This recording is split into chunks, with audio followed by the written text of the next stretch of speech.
Tom, what are you for? A friend of mine told me that I have been doing too many videos that contrasted my position with Mayor Gore's, and I should just stick to a short video that tells you what I'm for. So let's see what we can go ahead and do in just a couple of minutes.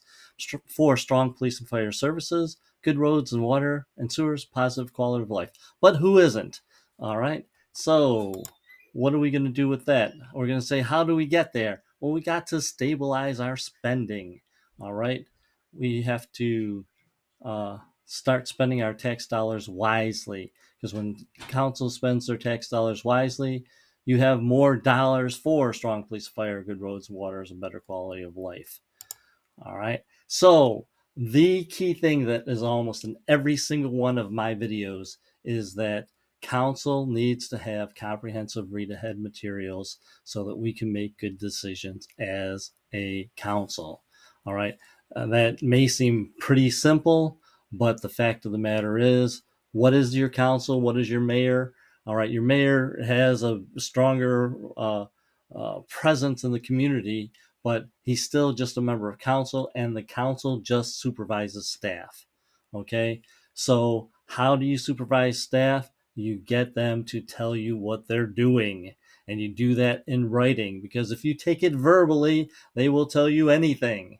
And I don't want to discourage the staff, but that's just the way people are. It's the way politicians are. It's the way people are. If you let them tell you something verbally, it's harder to check and harder to verify later. So we look for comprehensive reading materials, and you can see this video in here. It's on my huberresidence.org Facebook page. It's not on my regular website page, but it is on my Facebook page. And that 29 minutes, it'll be super for anybody to watch, because you'll see the kind of information that I want when the staff gives me a report. All right.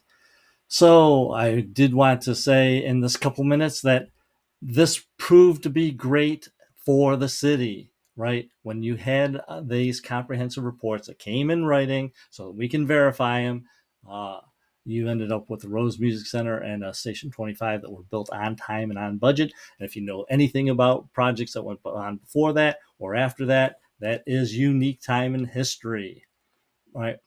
We ended up right-sizing Carriage Trail Supplement, which stabilized the debt. The debt would have been $10 million higher if we weren't right-sizing the Carriage Trail Supplement while I was mayor.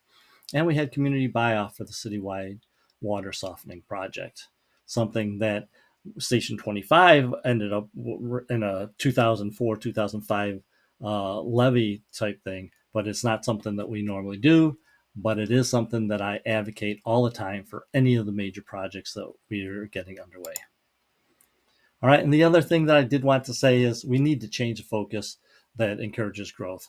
Residential will lead to more retailer, but this is zero-sum thing. Residential always costs you more money than they bring in. So yes, you might encourage a Home Depot to come in, and that Home Depot will pay more taxes than they use in services, but it just washes with the residential. So all you do is clog up your road, and it doesn't help lower your taxes. It doesn't really help your way of life, I guess, or standard of living, because we can shop at Lowe's. You don't need another Home Depot, or you don't need another Target or another Walmart in this little thing. It doesn't, not helping you at all. What we want to do is we want to encourage manufacturing, technical, medical, engineering type businesses. Those kind of businesses will bring in people with higher salaries, and they end up paying a lot more in taxes. So you could actually end up lowering the taxes for everybody, or at least have better services if you have those kind of businesses. So we're going to go get away from this, try to encourage more and more residential stuff so we can get more and more retail stuff, and concentrate more on technical businesses. And that's Thomas.